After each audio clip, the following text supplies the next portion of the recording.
মদন মিত্রকে আইনি নোটিশ অভিষেক বন্দ্যোপাধ্যায়। আইনজীবী মারফত কামারহাটির বিধায়ককে নোটিশ অভিষেক বন্দ্যোপাধ্যায়। অভিষেক বন্দ্যোপাধ্যায়কে অপরাধী ও খুনি বলার অভিযোগে নোটিশ। 19শে জুলাই ফেসবুক পেজ থেকে লাইভ সম্প্রচারে অভিষেক বন্দ্যোপাধ্যায়কে আক্রমণ করেন মদন মিত্র। ফেসবুক লাইভে অভিষেক বন্দ্যোপাধ্যায়কে অপরাধী ও খুনি বলে অভিযোগ করেন বিধায়ক। এই সমস্ত অভিযোগ মিথ্যে, ভিত্তিহীন, বিদ্বেষমূলক উল্লেখ নোটিশে। 72 ঘন্টার মধ্যে মদন মিত্রকে নিঃশর্তে ক্ষমা চাওয়ার দাবি। নোটিশ পাঠিয়ে 10 কোটি টাকার ক্ষতিপূরণের দাবি অভিষেক বন্দ্যোপাধ্যায়।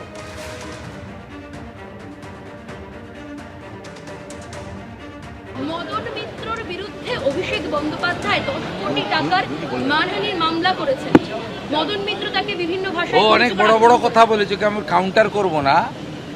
ওকে শুধু একটা কথা বলে গেলাম, ওর বাপের নাম যদি ঠিক থাকে আগামী লোকসভা ভোটে ডায়মন্ড হারবারে লড়বে, এইটুকু বলে গেলাম। মঙ্গলবার 4 ভাগে হলো শহীদ স্মরণ।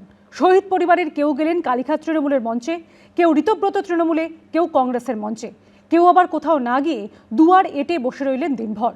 কোনো মঞ্চেই গেলেন না শহীদ শ্রীকান্ত শর্মা এবং বিশ্বনাথ রায়ের পরিবার। রীতিমতো ক্ষোভ উগরে দিয়েছেন তারা। আর এদিকে মমতা বন্দ্যোপাধ্যায় তিনি দাবি করেন শহীদ পরিবারের সদস্যরা তাদের কাছেই এসেছেন।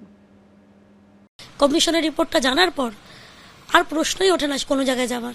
15 বছর টাইম পেয়ে মমতা ব্যানার্জি যে 21শে জুলাইকে নিয়ে ছেলে খেলা করেছে। গুলি চলেছিল বাম আমলে, প্রাণ হারিয়েছিলেন 13 জন যুব কংগ্রেস কর্মী। ক্ষমতায় এসেই গোটা ঘটনার তদন্ত করতে কমিশন গঠন করেছিলেন মমতা বন্দ্যোপাধ্যায়, কিন্তু 15 বছরেও সেই রিপোর্ট প্রকাশ্যে আনেননি। ক্ষমতায় আসার 2.5 মাসের মধ্যেই সেই রিপোর্ট সামনে এনে 21শে জুলাইয়ের আগের বিকেলে আলোড়ন ফেলে দিয়েছেন মুখ্যমন্ত্রী শুভেন্দু অধিকারী। এই প্রেক্ষাপটে মঙ্গলবার শহীদ পরিবারগুলি পা বাড়ালো নানা পথে। কেউ গেলেন কালীঘাট তৃণমূলের মঞ্চে, কেউ ঋতব্রত তৃণমূল, কেউ কংগ্রেসের মঞ্চে, কেউ আবার কোথাও না গিয়ে দুয়ার এঁটে বসে রইলেন দিনভর।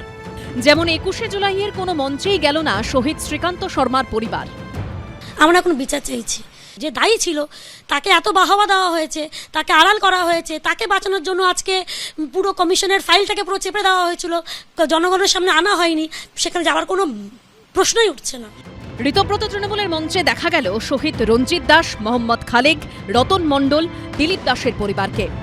এবছর মমতা বন্দ্যোপাধ্যায়ের সভায় না গিয়ে এই ঋতব্রত বন্দ্যোপাধ্যায়ের সভায় কেন? আমার ইচ্ছে এসছে, আমার ইচ্ছে এসছে, কোনো জোর করা হয়নি। কিছুই তো পরিবর্তন হচ্ছে, ওই জন্য আমরাও পরিবর্তন হলাম। মমতা বন্দ্যোপাধ্যায়ের মিটিং এ না গিয়ে এখানে এলেন কেন? এইটুকু যদি বলেন।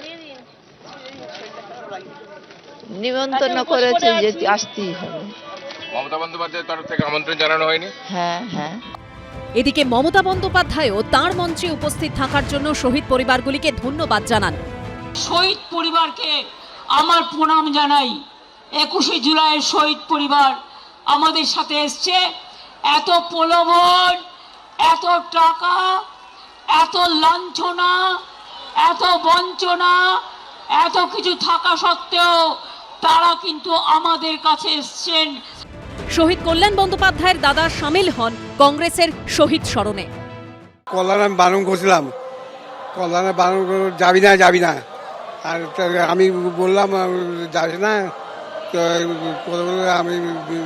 আমি যাবো মমতা মিটিং। মঙ্গলবার স্থানীয় তৃণমূল নেতা কর্মীরা বরানগরের শহীদ বিশ্বনাথ রায়ের বাড়ির সামনে বেদিতে মালা দিতে গেলে তাদের বাধা দেয় পরিবার। একদম মাল্যদান কেউ করবে না। যে নোংরামিটা হয়েছে সেখানে কেউ প্রতিবাদ করনি, তোমরা তখন সব অংশ নিয়েছিলে। কোনো মঞ্চেই হাজির না হয়ে ক্ষোভ উগরে দেন মৃত বিশ্বনাথ রায়ের ছেলে। আমি এফআইআর করব, অল ইন্ডিয়া তৃণমূল কংগ্রেসের নামে করব, মমতা ব্যানার্জির নামে করব, অভিষেক ব্যানার্জির নামে করব এবং মনীষ গুপ্তর নামেও এফআইআর হবে। তৃণমূল নেতা কর্মীরা চলে যাওয়ার পরই শহীদ বেদি জল দিয়ে ধুয়ে ফেলেন শহীদ পরিবারের সদস্যরা। এবিপি আনন্দ। 21শে জুলাইয়ের আগের রাতে মঞ্চ ভাঙচুর সহ একাধিক অভিযোগে সরব হল কালীঘাট তৃণমূল। রাতভর পাহারায় বসেন মমতা বন্দ্যোপাধ্যায়। এই সংক্রান্ত মামলার শুনানিতে রাজ্য পুলিশের যুগ্ম কমিশনারের থেকে রিপোর্ট তলব করল হাইকোর্ট। মঙ্গলবার 21-এর মঞ্চ থেকে এ নিয়ে সুর চড়ালেন তৃণমূল নেত্রী, পাল্টা সুর চড়ালো বিজেপিও। রাত 11টায় আবার এসছে তার কাটা পার্টি, বিজেপি পার্টি সমস্ত তার কেটে দিয়েছিল। যেহেতু লোক হবে না তারা জেনে গেছে, তারা মিথ্যা ভাঁওতা অপপ্রচার চালাচ্ছে। এটা কথা আছে না, হরিনাম খাবলা খাবলা, ওটাই এখন তৃণমূলের অবস্থা। দলই নেই, মঙ্গলবার সকালে 21শে জুলাই শহীদ স্মরণের আগে মমতা বন্দ্যোপাধ্যায় অভিযোগ করেন মধ্যরাতে দুষ্কৃতীরা তাদের সভা ভেস্তে দিতে তাণ্ডব চালিয়েছে। এরপর রাতভর সভা মঞ্চ পাহারা দেন তারা, শেষ অবধি আদালত পর্যন্ত জল গড়ায়। সোমবার রাতে ঠিক কি ঘটেছিল তার প্রেক্ষিতে পুলিশের কি পদক্ষেপ তা জানতে চেয়ে যুগ্ম পুলিশ কমিশনারের থেকে রিপোর্ট তলব করে হাইকোর্ট। সেই সঙ্গে পুলিশকে মঙ্গলবার রাত 10টা পর্যন্ত নিরাপত্তা সুনিশ্চিত করার নির্দেশ দেন বিচারপতি। মঙ্গলবার 21-এর মঞ্চ থেকেও সভা ভেস্তে দেওয়ার চেষ্টা নিয়ে সুর চড়ান মমতা বন্দ্যোপাধ্যায়। তারগুলো কেটে দিয়ে চলে গেছে, তার কাটা পার্টি বিজেপি পার্টি। বলে না যার কেউ নেই তার ঈশ্বর আছে, ঈশ্বর ও আল্লাহ তেরে না। ওদের টার্গেট ছিল রাত 2টো থেকে সকাল 7টা। পুলিশকে বলেছি যখন ওখানে হামলা হচ্ছে পুলিশ নেই। কালকের অপারেশন কারা করেছে আমি প্রত্যেকটার নাম জানি। মঙ্গলবার শুনানিতে রাজ্য সরকারের আইনজীবীর উদ্দেশ্যে বিচারপতি সৌগত ভট্টাচার্য প্রশ্ন তোলেন, আদালতের অনুমতি নিয়ে কর্মসূচিতেও যদি এই ঘটনা ঘটে তাহলে সাধারণ মানুষ কোথায় যাবে? উত্তরে রাজ্যের আইনজীবী বলেন, স্টেজ ভাঙা হয়নি, একটা ব্যানার হয়তো ছেঁড়া হয়ে থাকতে পারে, তবে দুই গোষ্ঠীর মধ্যে স্লোগান, চিৎকার, চেঁচামেচি ছাড়া আর কিছু হয়নি। এমনকি রাত 10টা 23-এর পর আর কিছুই হয়নি সেখানে। এরপর বিচারপতি সৌগত ভট্টাচার্য বলেন, আদালতের নির্দেশের পরেও একটা অশান্তি তো হয়েইছে। রাজ্য সরকারের উদ্দেশ্যে তিনি প্রশ্ন তোলেন, পুলিশ থাকা সত্ত্বেও এই ঘটনা ঘটল কি করে? উত্তরে রাজ্যের আইনজীবী বলেন, এটা দুই গোষ্ঠীর মধ্যে গন্ডগোল নাকি সেটআপ তাও তদন্ত করে দেখা হচ্ছে। মানুষ এত ভোট দিয়ে ম্যান্ডেট দিয়ে প্রথম বিজেপি সরকারকে নিয়ে এসছে, মানুষের কোনো মতিভ্রম হয়নি। মানুষ নিশ্চিন্তে বিজেপিকে ভোট দিয়েছে পরিবর্তনের জন্য, মমতা বন্দ্যোপাধ্যায় সরকারকে হারানোর জন্য। সুতরাং যদি তারকাটা পার্টি বিজেপিকে বলে তাহলে সেটা মানুষকেই অ্যাকচুয়ালি জনতাকেই বলা হলো। 31শে জুলাইয়ের মধ্যে এই মামলায় রিপোর্ট তলব করেছে হাইকোর্ট। সৌভিক মজুমদার, সৌমিত্র রায় ও ব্রতদেব ভট্টাচার্যের রিপোর্ট, এবিপি আনন্দ। 21শে জুলাইয়ের দিনই জমি সংক্রান্ত একটি মামলায় ফের পুলিশের হাতে গ্রেপ্তার হলেন চুঁচুড়ার প্রাক্তন তৃণমূল বিধায়ক অসিত মজুমদার। যদিও গ্রেপ্তারির কয়েক ঘন্টার মধ্যেই জামিনে মুক্ত হন তিনি। এই নিয়ে 3 মাসের মধ্যে দুবার গ্রেপ্তার হলেন তিনি। কালীঘাট তৃণমূলের 21শে কর্মসূচিতে যাবেন বলে প্রস্তুতি নিচ্ছিলেন, তার মধ্যেই হঠাৎ পুলিশি সমন। প্রথমে আটক, তারপর গ্রেফতারি। 21শে জুলাইয়ের দিনই জমি সংক্রান্ত একটি মামলায় ফের পুলিশের হাতে গ্রেফতার হলেন চুঁচুড়ার প্রাক্তন তৃণমূল বিধায়ক অসিত মজুমদার। এই নিয়ে 3 মাসের মধ্যে দুবার গ্রেফতার হলেন প্রাক্তন তৃণমূল বিধায়ক। আমি মমতা ব্যানার্জির সাথে আছি, মমতা ব্যানার্জির সাথে থাকবো, ভাগ্য তো খারাপই। গ্রেফতারির কয়েক ঘন্টার মধ্যেই জামিনে মুক্ত হন তিনি। আজকে অসিত মজুমদারকে প্রোডাকশন করেছিল যে কেসে, ওই কেসে বেল দিয়েছেন। বেল দেওয়ার কারণ হচ্ছে কোর্টকে আমরা বোঝাতে সক্ষম হয়েছি যে এটা মিথ্যে, প্রাইম অফিসে দেখাতে সক্ষম হয়েছি যে এটা মিথ্যে কেস, তখন বেলটা দিয়েছে। চুঁচুড়ার বাসিন্দা জ্যোৎস্না হাজরার অভিযোগ, 2013 সালে একটি আবাসনের প্ল্যান পাস করানোর জন্য একটি গ্যারাজ বিনামূল্যে দানপত্র করে দিতে বলেন চুঁচুড়া পুরসভার তৎকালীন চেয়ারম্যান গৌরীকান্ত মুখোপাধ্যায়। এমনকি না দিলে প্রাণনাশেরও হুমকি দেওয়া হয়। তার দাবি, দানপত্র করে দেওয়ার পর প্ল্যানের অনুমোদন পান জ্যোৎস্না হাজরা। পরবর্তীকালে দানপত্র বাতিলের আবেদন জানালে ফের খুনের হুমকি দেওয়া হয় বলে অভিযোগ। চুঁচুড়া আদালতে এখনও চলছে এই মামলা। এবার এই মামলাতেই নতুন করে অসিত মজুমদারের নাম যুক্ত করা হয়েছে। তার প্রেক্ষিতেই মঙ্গলবার গ্রেফতার করা হয় অসিত মজুমদারকে। চুঁচুড়া আদালতে তোলা হলে 5,000 টাকার বন্ডে অসিত মজুমদারের জামিন মঞ্জুর করা হয়। যেটা সঠিক বিচার নিশ্চয়ই পাবো। 15 বছর আমি এই বিধানসভার বিধায়ক, এ কাজ আমি জীবনে করতে পারি না। কেন, কি কারণে এরা এই অভিযোগ করছে ঈশ্বর জানেন, আল্লাহ জানেন। এর আগে 31শে মে প্রতিবাদ কর্মসূচিতে পুলিশের সঙ্গে ধস্তাধস্তির অভিযোগে গ্রেফতার করা হয় অসিত মজুমদারকে।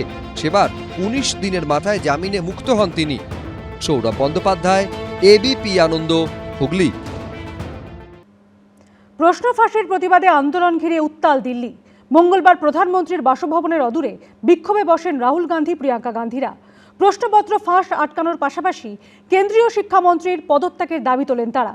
রাহুল গান্ধীদের সঙ্গে কথা বলতে গেছিলেন কেন্দ্রীয় মন্ত্রী জিতেন্দ্র সিং, তবে কাজের কাজ হয়নি। শেষে টানতে টানতে রাহুল গান্ধী, প্রিয়াঙ্কা গান্ধীদের বাসে তোলে পুলিশ।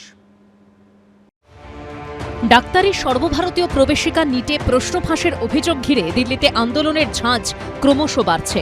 সোমবার সংসদ অভিযান ঘিরে রণক্ষেত্রের চেহারা নিয়েছিল নয়াদিল্লি। মঙ্গলবার তার সরাসরি আঁচ পৌঁছল প্রধানমন্ত্রী নরেন্দ্র মোদীর বাসভবনের কাছে। আন্দোলনকারীদের পাশে দাঁড়াতে সেখানে পৌঁছে গেলেন রাহুল গান্ধী, প্রিয়াঙ্কা গান্ধী, অখিলেশ যাদবরা। ছিলেন কংগ্রেসের সর্বভারতীয় সভাপতি মল্লিকার্জুন খার্গে। পুলিশ ধর্ণা তুলতে এলে বাঁধল খণ্ডযুদ্ধ।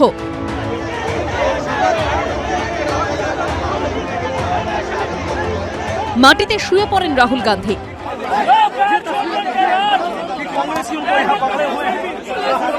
সেখান থেকে তাঁকে টেনে হিঁচড়ে পাঁজাকোলা করে তুলে নিয়ে যায় দিল্লি পুলিশ। টানতে টানতে নিয়ে যাওয়া হয় প্রিয়াঙ্কা গান্ধীকেও।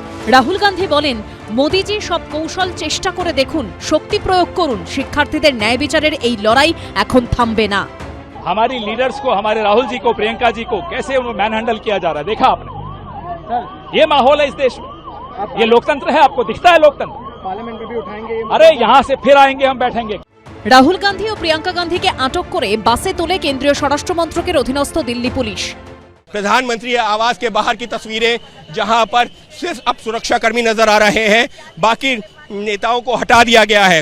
तो रेणुका चौधरी जरूर अब यहाँ पर हमको नजर आ रही हैं। उसके अलावा जो तमाम नेता हैं वो डिटेन कर लिए गए हैं, उनको हटा दिया गया है। डरते हैं, हम नहीं डरते इनसे, ये हमसे। এখান থেকে থানায় নিয়ে যাওয়া হয় তাদের। রাতে সেখানে পৌঁছন সোনিয়া গান্ধী। কয়েক ঘন্টা পর থানা থেকে ছাড়া পান রাহুল গান্ধী, প্রিয়াঙ্কা গান্ধী ও কংগ্রেস নেতারা।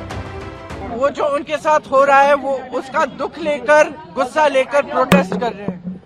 तो जो उनके रिप्रेजेंटेटिव्स हैं, हम सारे, हमारी जिम्मेदारी बनती है कि उनकी आवाज हम ऊंची करें। जहाँ पे जरूरत होगी वहाँ हम आवाज उठाएंगे। आज जिस प्रकार से नेता प्रतिपक्ष राहुल गांधी ने कृत्य किया है वो पूरी तरह से अशोभनीय है, निंदनीय है। नेता प्रतिपक्ष जिस गरिमा का पद है उस पद को भी राहुल गांधी जी गंभीरता से नहीं लेते हैं। विरोध जब मर्यादा की हदों को पार कर जाती है तो अराजकता बन जाती है, और हम शुरू से कहते रहे राहुल गांधी जी अराजकता के प्रतीक बनकर उभर रहे हैं।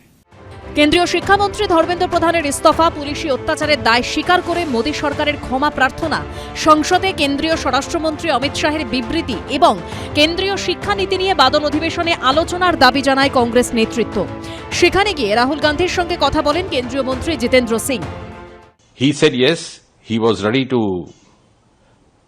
lift this dharna, to suspend this dharna, provided he was given an assurance that government was ready for a discussion in the parliament on the issue of NEET exam, the paper leakage, etc., etc., all those issues related to this.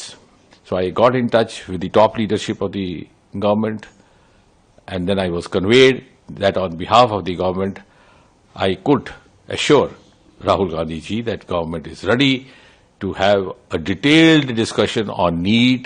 When I went back to Rahul ji with this message, he said no, but I also want the resignation of the education minister. এই ঘটনার আঁচ এসে পড়ে কলকাতাতেও। প্রতিবাদে রাস্তায় নামে প্রদেশ কংগ্রেস।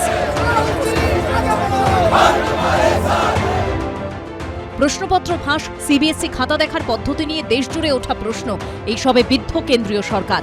দিকে দিকে চলছে আন্দোলন। এই আবহে প্রধানমন্ত্রী নরেন্দ্র মোদী বলেছেন, প্রশ্ন ফাঁস মহাপাপ, তা রক্ষা গোটা দেশের দায়িত্ব। এবিপি আনন্দ।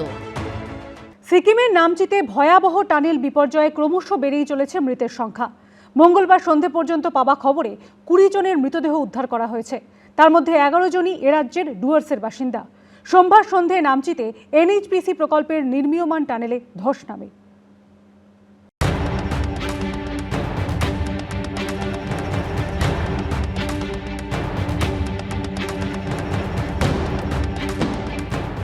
সিকিমের নামচিতে ভয়াবহ টানেল বিপর্যয়। একদিকে অতিবৃষ্টির জেরে ধস, অন্যদিকে বিষাক্ত মিথেন গ্যাস লিকের আশঙ্কা। এই দুয়ে মিলে ক্রমশ বাড়ছে মৃতের সংখ্যা। মঙ্গলবার সন্ধে পর্যন্ত 20 জনের মৃতদেহ উদ্ধার করতে পেরেছে প্রশাসন। আরও বেশ কয়েকজন শ্রমিক দুর্ঘটনাগ্রস্ত টানেলে আটকে থাকার আশঙ্কা করা হচ্ছে। সিকিমের নামচির ঝোলুঙ্গিতে এনএইচপিসির তিস্তা স্টেজ 6 জলবিদ্যুৎ প্রকল্পের জন্য একটি সুড়ঙ্গ তৈরির কাজ চলছিল। গত কয়েকদিন ধরেই টানা বৃষ্টি হচ্ছে এলাকায়। স্থানীয় সূত্রে দাবি, এই অতিবৃষ্টির মধ্যে সোমবার বিকেলে এই টানেলে হঠাৎ ধস নামে। পাথর কাদা জলে কার্যত বন্ধ হয়ে যায় সুড়ঙ্গের মুখ। সিকিম প্রশাসন সূত্রে দাবি, সেই সময় টানেলের ভেতরে প্রায় 27 জন শ্রমিক কাজ করছিলেন। তারা সকলেই আজকে যান। ঘটনার পরেই উদ্ধারে নামে নামচি জেলা প্রশাসন, এনএইচপিসি কর্তৃপক্ষ, এনডিআরএফ, সিকিম পুলিশ ও সেখানকার দমকল ও জরুরি পরিষেবা বিভাগ।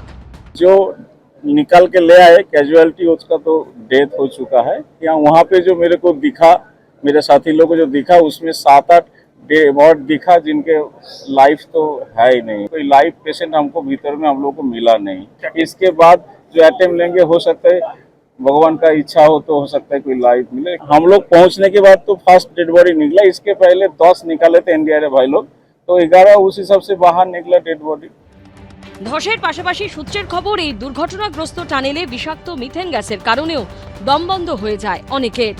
हमारे कैलकुलेशन के अनुसार अराउंड 27 बॉडीज ट्रैप्ड हुए हैं और the number can go higher और लोअर। कल रात से जो इतना बड़ा सारा बारिश हुआ, उसकी वजह से क्या हुआ कि अंदर थोड़ा पानी भर गया था और रेस्क्यू टनल में, और उसकी वजह से रेस्क्यू ऑपरेशन थोड़ा प्रॉब्लम हो गया था। लेकिन पानी को फिर ड्रेन करने के बाद फिर उसको रेस्क्यू ऑपरेशन को जारी किया गया। गैस एक्सपोर्ट वो टीम आ रही है फ्रॉम दुर्गापुर और आसनसोल। ভয়াবহ এই টানেল দুর্ঘটনায় এখনো পর্যন্ত যে 20 জনের মৃতদেহ উদ্ধার করা হয়েছে, তার মধ্যে 11 জনই পশ্চিমবঙ্গের ডুয়ার্সের বাসিন্দা। ইতিমধ্যে রাজ্যের মন্ত্রী বিশাল নামা এবং দার্জিলিংয়ের জেলাশাসক সিকিম যাচ্ছেন। এদিন মৃতদের পরিবারের প্রতি শোক জ্ঞাপন করে সমাজ মাধ্যমে পোস্ট করেন মুখ্যমন্ত্রী শুভেন্দু অধিকারী। শোক জ্ঞাপন করেছেন পশ্চিমবঙ্গের রাজ্যপালও।